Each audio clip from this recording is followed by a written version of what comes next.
তো একটা সময় আমি খুব প্রত্যন্ত অঞ্চলে যেতাম, রিমোট এরিয়ায়, বিল আর বিল একটা গ্রাম। দাওয়াত করছে তো আমি চলে যেতাম, কোরআনের কথা আমার পৌঁছাইতে হবে সব জায়গায়। তো মাহফিল শেষে রাত 2টার দিকে আমরা ফিরতেছি, বিল আর বিল।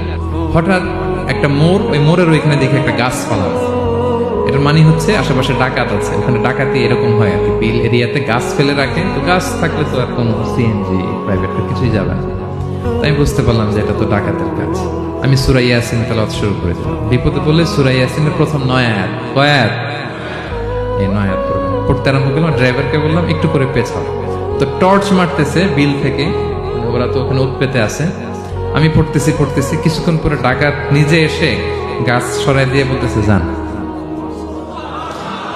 মানে ও কি করবে ও নিজেও বুঝতেছে না, ও যে কি করবে, ও কি করতে হবে ওটা মানে বুদ্ধি জ্ঞান সে হারাই ফেলছে। সে শুধু গাছটা সরালো, বলতেছে যান।